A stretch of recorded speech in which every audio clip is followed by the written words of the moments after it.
Kasira Peradaban Islam semester 5. Adapun tokoh yang saya angkat yaitu Imam Ibnu Al-Katsir. Dalam dunia ilmu hadis, nama Ibnu Atsir memang tidak setenang Imam Al-Bukhari, Imam Muslim, dan Imam Ahmad.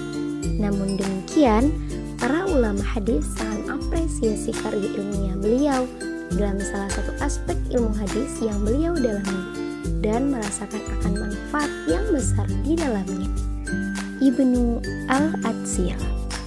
Nama lengkap Ibnu Al-Atsir ialah Al-Mubarak bin Muhammad bin Abdul Karim bin Abdul Wahid Asy-Syaibani Al-Jazari.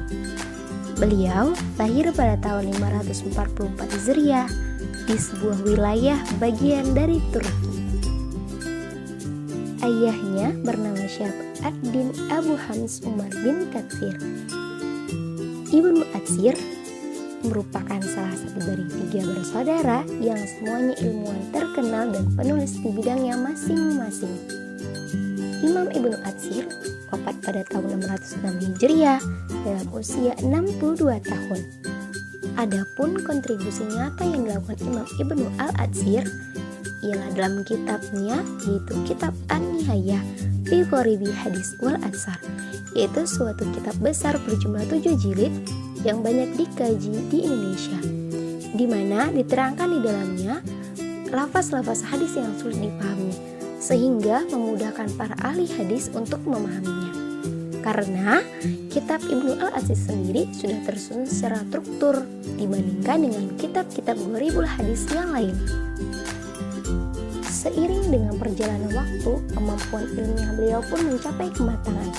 Tidak hanya menguasai satu disiplin ilmu, melainkan banyak disiplin lainnya, termasuk ilmu bahasa Arab, tafsir, hadis, dan fikih. Dari karya-karya ilmiah di bidang inilah yang disebutkan menjadi bukti nyata akan kepakaran beliau terhadap ilmu hadis.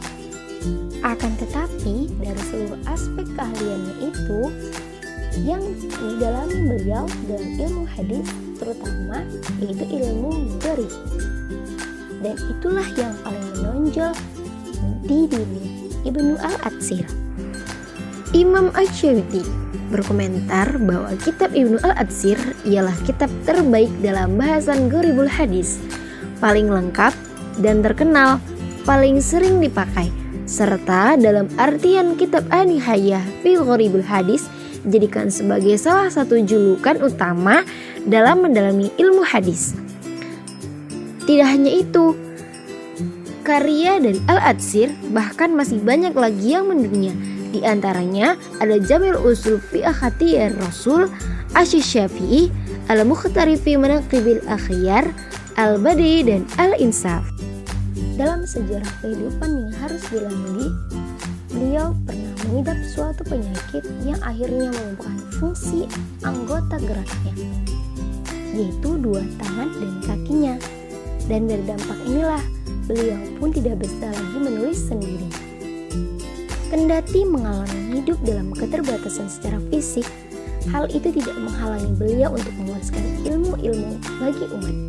Bahkan, ternyata kitab-kitab karangan beliau kebanyakan tersusun saat beliau tak berdaya menghadapi penyakit yang dideritanya. Semoga apa yang sudah saya tampilkan dapat memberikan manfaat dan pengetahuan yang luas mengenai tokoh-tokoh Islam yang telah memberikan kontribusinya terhadap Islam. Wassalamualaikum warahmatullahi wabarakatuh.